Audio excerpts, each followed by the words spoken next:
Welcome back.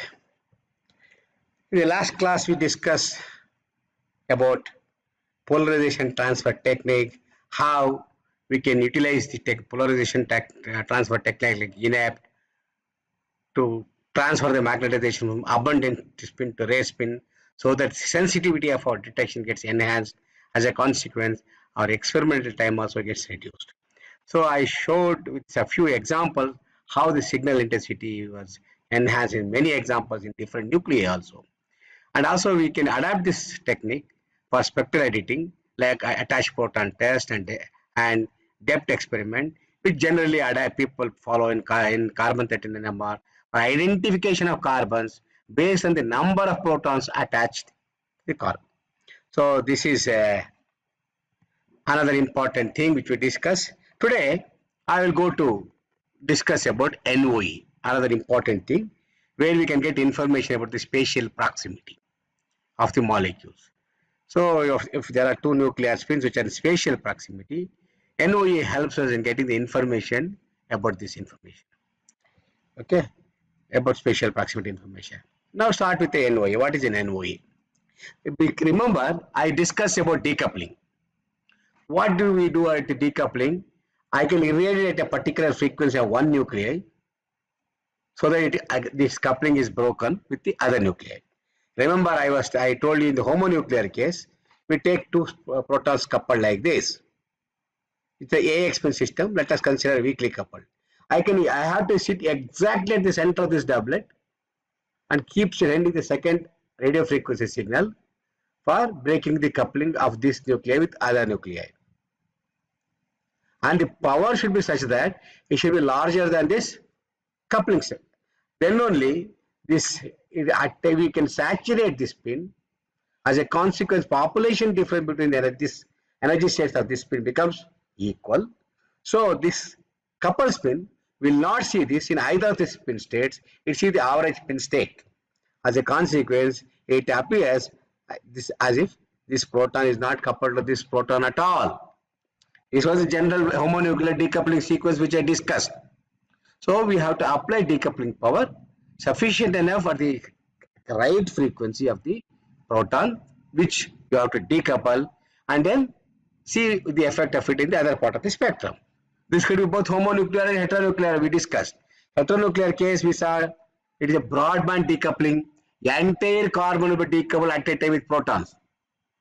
As a consequence, I said we get single peak for each carbon in the molecule. That's fine. Now, this decoupling, we can make it either selective or broadband.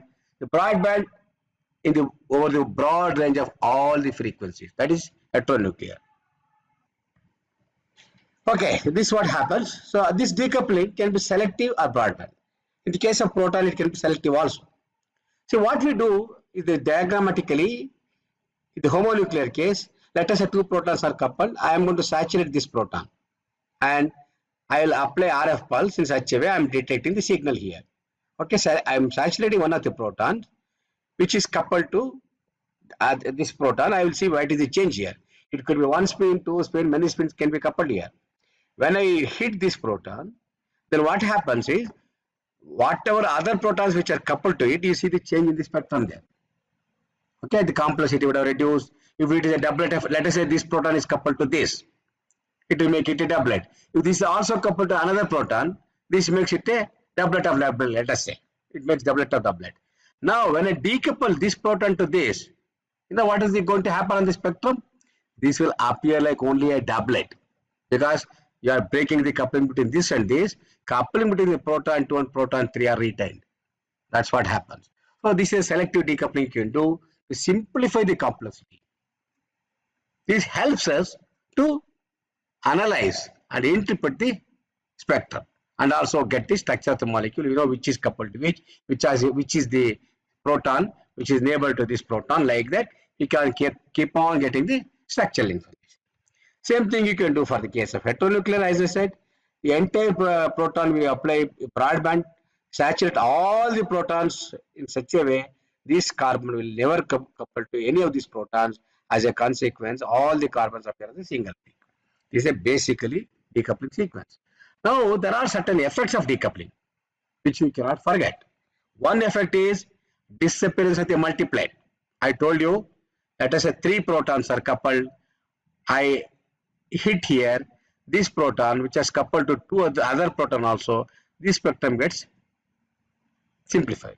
If there are, let us say, only 2 protons are coupled, I hit this proton here. Then this proton, what happens? You see, is going to be a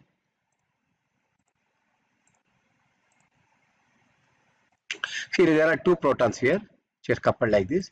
The AX spin system. I'm going to irradiate here. Then what happens? This will collapse into a singlet. That's one way. Disappearance of multiplicity. And this can happen only when decoupling power is larger than this coupling strength and at the right position. And sometimes, if you go far away, if I start hitting here, or not with enough power, it can so happen there is a reduced coupling here. The splitting will not disappear. The coupling can reduce. That is another side effect of the decoupling. Like this is exactly what happens in the case of decoupling. As I showed this, we saturated this peak exactly at the center, and you are going to see a singlet, and this singlet, these 2 doublets collapse and gets a peak of single peak of double this intensity. Both intensity will add up.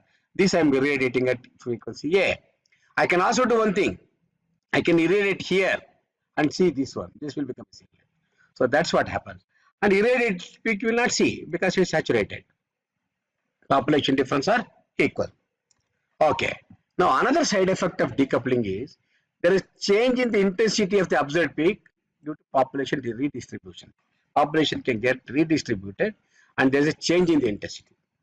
Either intensity can either decrease or increase. A very interesting thing. And normally in the case of decoupling, you will reduce the multiplicity to make the assignment of the peaks easier.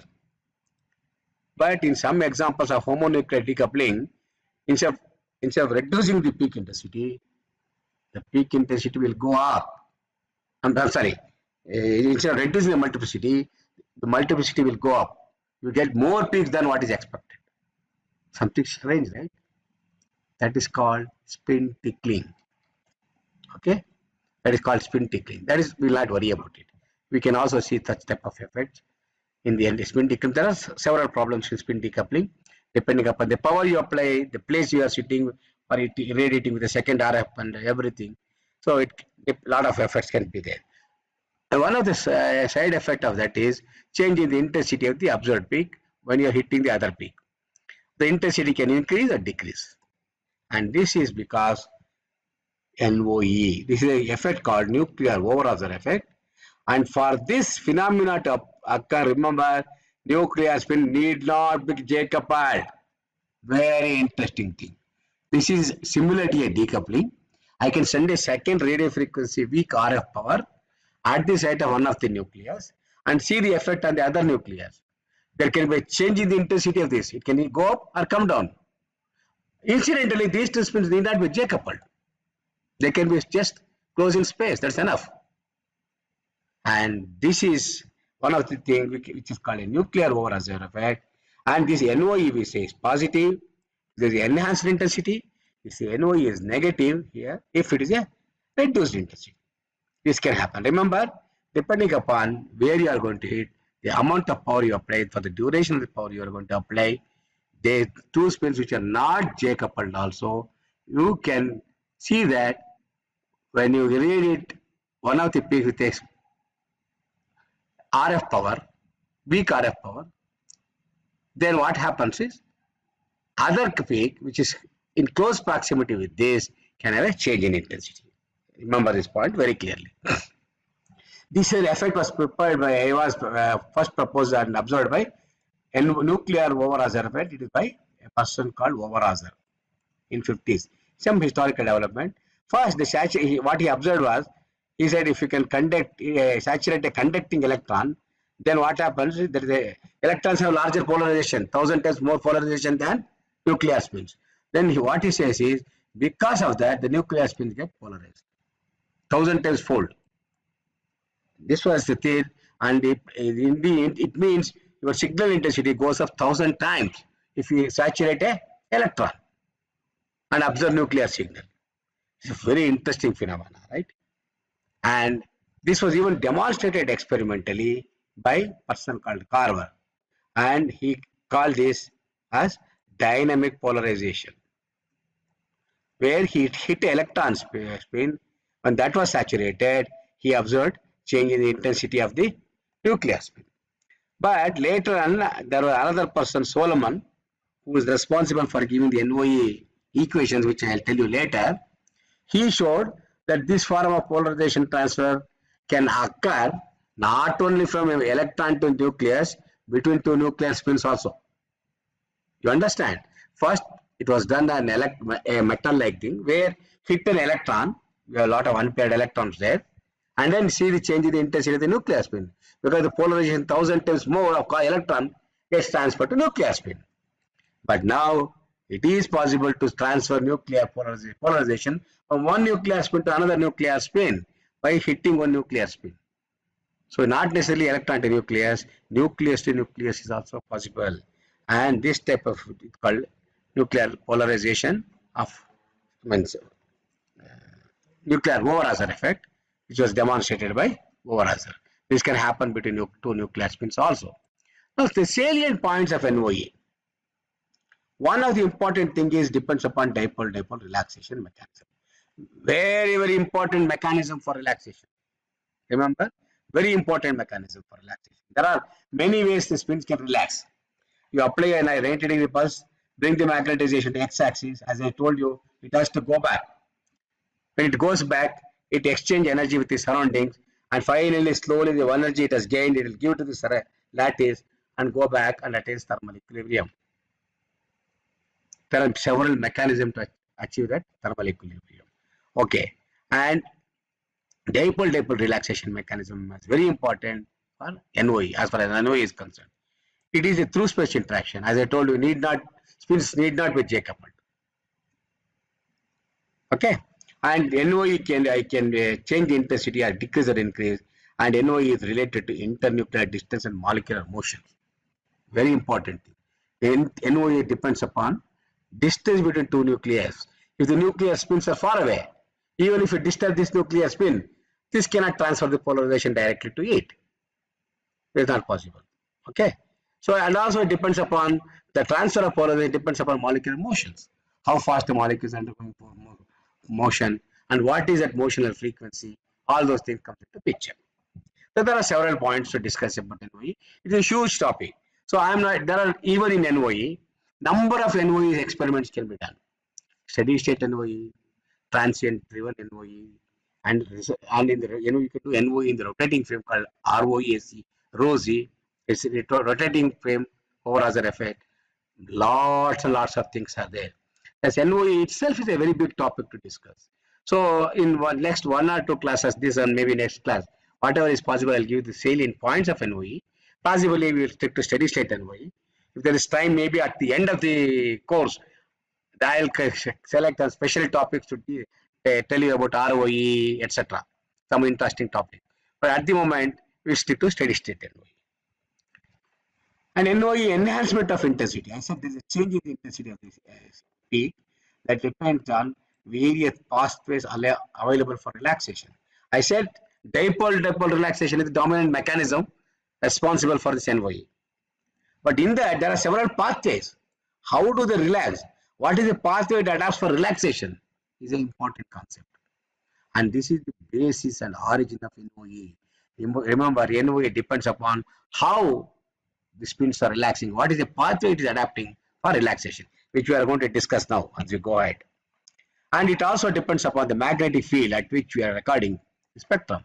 The NOE, if you take a molecule, and it depends upon molecular motions, I said.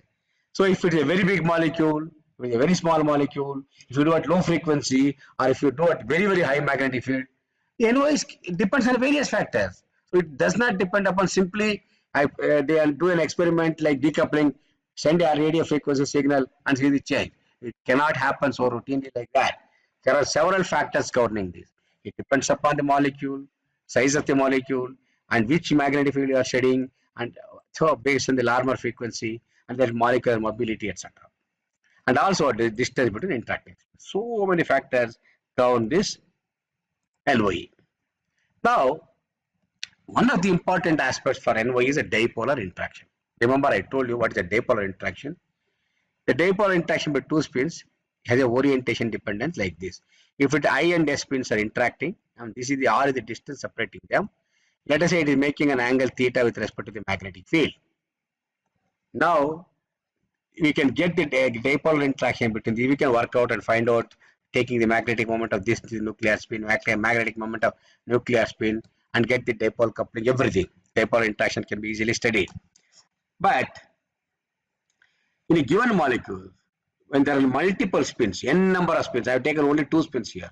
If I take 30 or 40 spins, or any number, n number of spins, let us say, each spin can have a dipolar interaction, dipolar coupling with other spins, because dipolar interaction does not need chemical bond.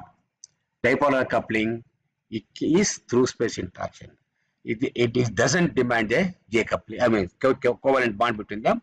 It is only spatial proximity is what is needed. If the same proton is here, one proton, other proton is far away like this, then if it is more than, let us say, 5 angstrom, greater than 5 angstrom, let us say this separation is 10 angstrom, NOE may not be seen.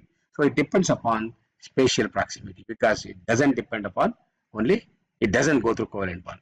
So in the isotopic medium, what happens? This dipolar coupling goes to 0. Very interesting thing, the dipolar coupling goes to 0 in isotopic solution, because the dipolar coupling is a orientation dependent phenomena, and as a consequence, what happens is, in the ensemble average, there is the tumbling motion, this interaction goes to 0. Dipole coupling in solution goes to 0.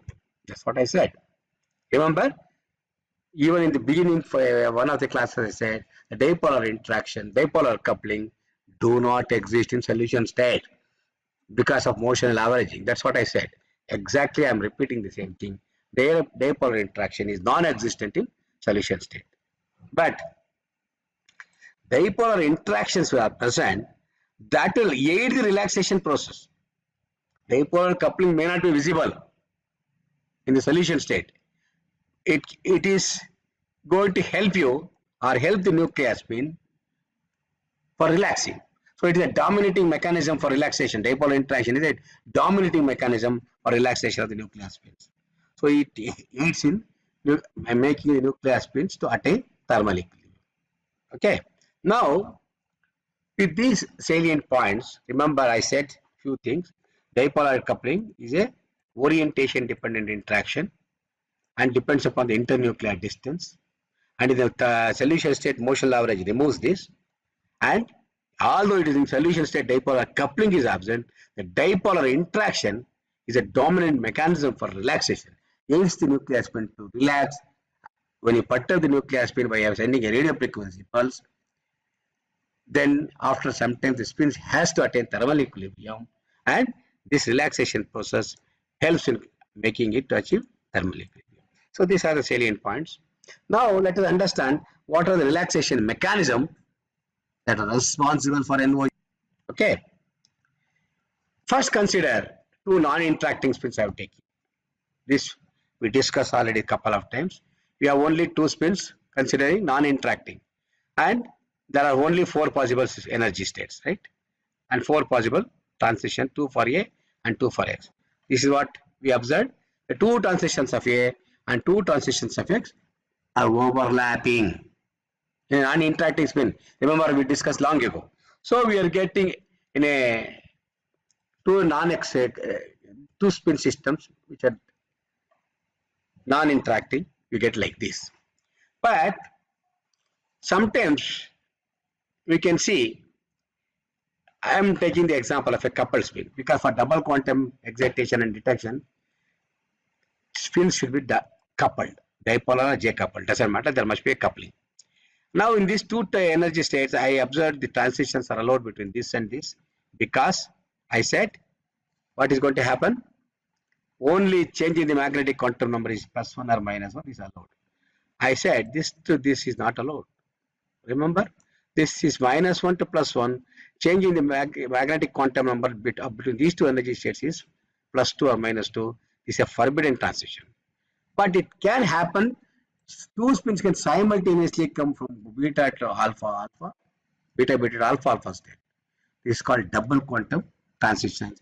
If I somehow make the spins to go up here to double quantum and detect their signal, it is called double quantum excitation. There is a way to detect that. This is a forbidden transition, but we can detect it in a way, some way. Let us not bother about it at the moment. What about this one, 0 to 0? This is this magnetic this thing, quantum number of this magnetic moment of this energy state is 0. This is also 0. This energy state to this energy state, is there a transition allowed? This to this. Is the transition allowed? No, because this is 0 to 0. It's a forbidden transition. Here, this transition, 2 to 2, plus 1 to minus 1, 2 to double quantum. This is called zero quantum transition.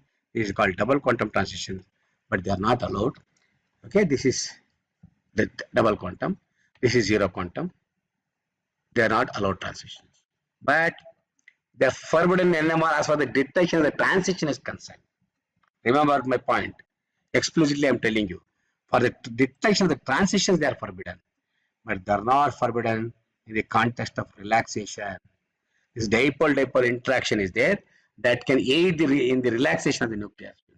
So they are not forbidden in relaxation context, but they are forbidden from the detection of the magnetization. You can excite double quantum and zero quantum.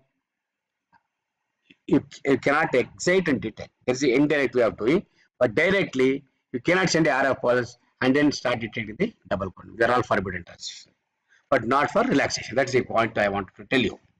Now consider two space J coupled, but not J coupled, but closed in space.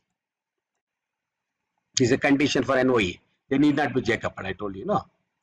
So there is a dipole-dipole interaction. As the molecule undergoing tumbling, the magnetic field at the site of one is varies because of the tumbling of the other spin. At this site of this varies because of the tumbling of other nucleus. This causes oscillatory field.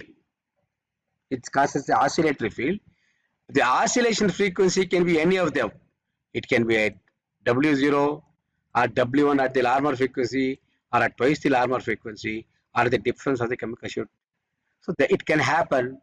The oscillatory field frequency can be any of them. Okay. This oscillatory field can cause a spins to flip. One spin can flip the other nuclear spin.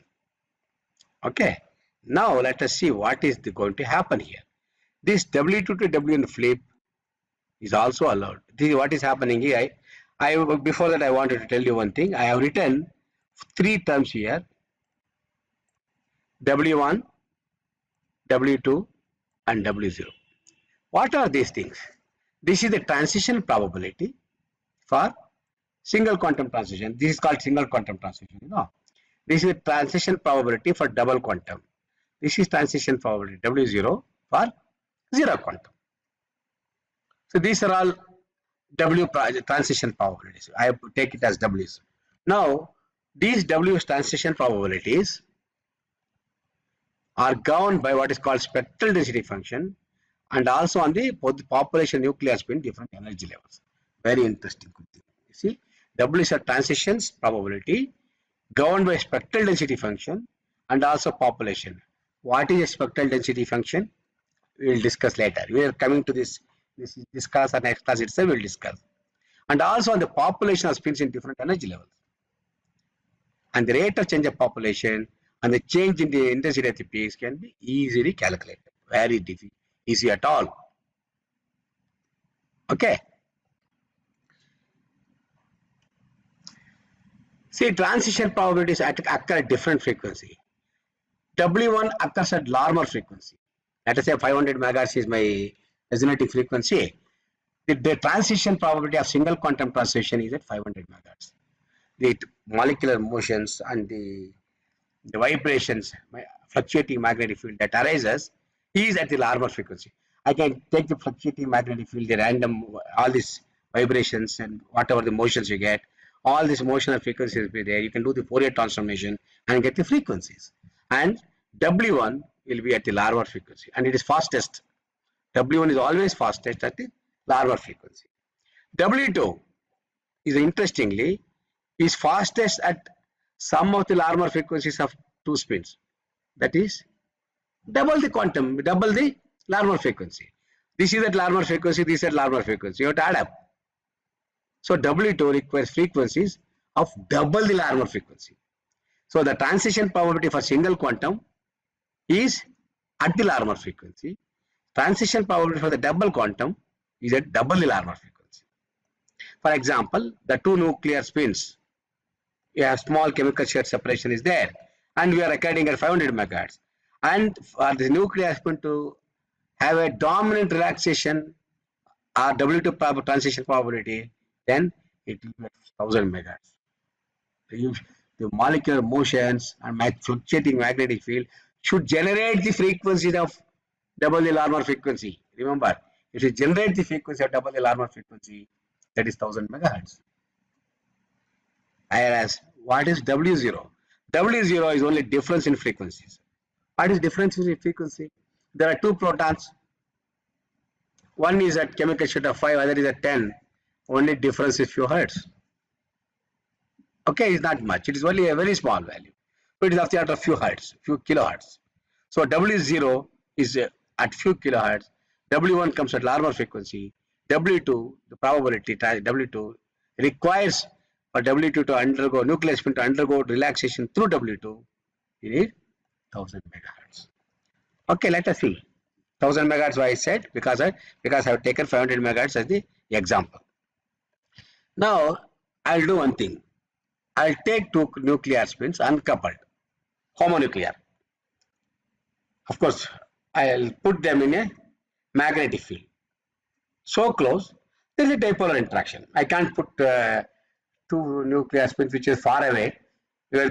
Too far away, more than 10, 20, 30 angstrom, then there is no interaction.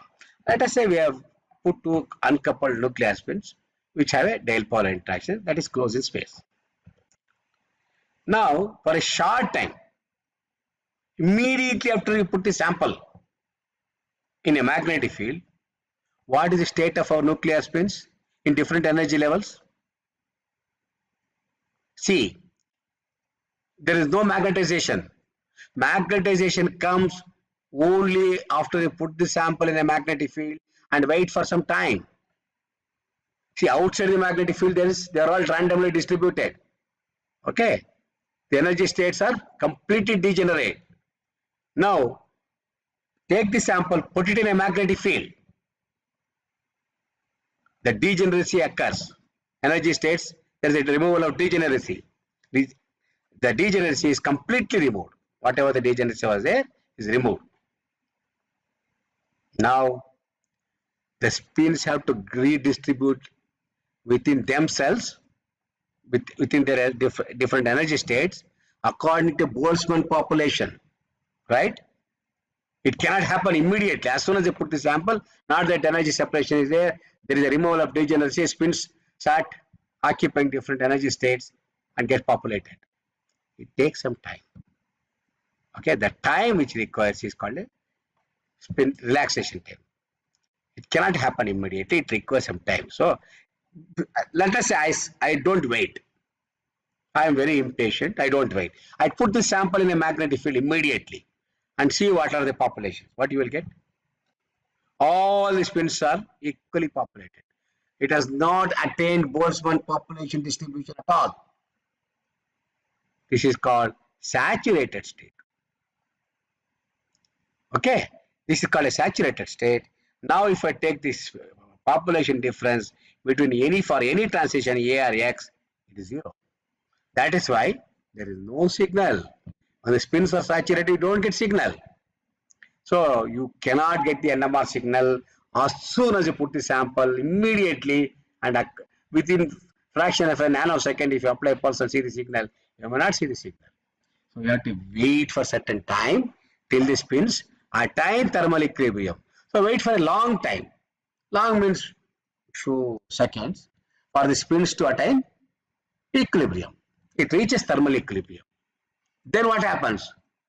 Population gets redistributed. I took this example in the earlier. Same, we'll take the example, 4 spins here, 2, 2, 2, and 0. So that the AX weakly coupled all should have equal intensity. That's why I have taken this example. Of course, there are spins here. Only for calculation I have taken like this. Doesn't mean there is no spin in the beta-beta state. Now take the population difference. For both X and A transition, X transition has population difference 2 here. A transition has population difference 2 here. So you get 2 transitions for A, 2 for X. Both are perfectly overlapped, and you are going to get only 2 peaks. That's all. Of equal intensity, 2, 2. Remember this. Okay. Now what you will do is,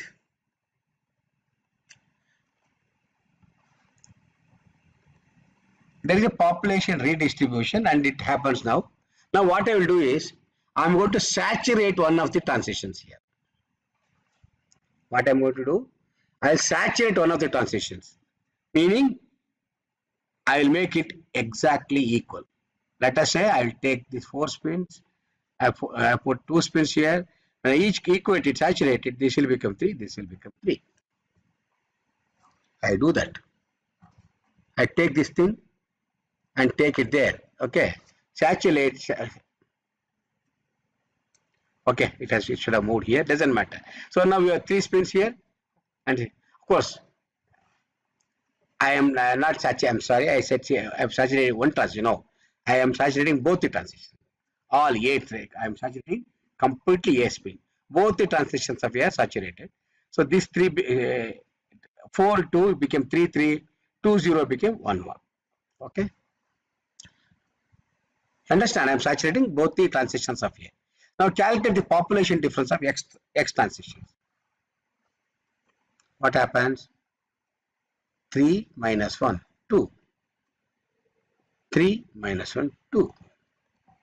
Yeah, X transitions intensity has not been affected at all. It remains same. But what about A transitions? Both A I have irradiated. Okay, because both A are uncoupled spins. Okay, there is no coupling at all. Just I have written the energy level diagram. Now I am saturating both of them. So populations are equal. You will not see any transition at all. So A transition will now be non-existent. Only X transition is seen of intensity 2. What was the intensity before irradiation? Before after it attains thermal equilibrium? It was 2, 2. Okay. Both A was 2, X was 2. Now again it is 2. X1 and X2 both are same, 2 transitions. The intensity of both the X transitions are 2. So what did you achieve? We did not achieve anything. Just because you saturate one of the transition, you did not get any change in the intensity at all. The intensity remains same. So saturation does not mean there is a change in the intensity or over-hazard effect. So you did not get enhancement or decrease in the intensity, none of them. So saturation alone does not work for you. There must be something more happening to see the enhancement. Now wait for some time. What will happen? The system will come back to equilibrium. And then after some time, the same thermal equilibrium, 4, 2, 2, 0. It will come to same state. Nothing has happened for you. No interesting thing. You took this sample, put it in a magnetic field, and it attained thermal equilibrium. And you saw 2 transitions for A and 2 for X. Both are overlapping, same intensity. You saturated one of the A transitions, not one, both the A transitions. Okay, then what is happening? A transition will not give you, will not be observed because population of the 2 energy states become equal. That means you don't see peaks for A at all. We recalculated the intensity for X. X did not change the intensity. Okay, your irradiation is done. Afterwards, what will happen? The spins will go back to thermal equilibrium. So nothing interesting happened. Even if you do the radiation of one of the spins, you did not find any change in the intensity. on the other spin, even though they are in close spatial proximity with the dipolar interaction. Then what something more should happen? What is that which is happening for the NOE to occur? That's what you have to understand, right? So for this, we have to introduce the concept of cross relaxation. That is a relaxation that occurs between two spins via dipole-dipole interaction. You understand? We have to introduce cross relaxation. That is the relaxation which is occurring between the two spins via dipole-dipole interaction.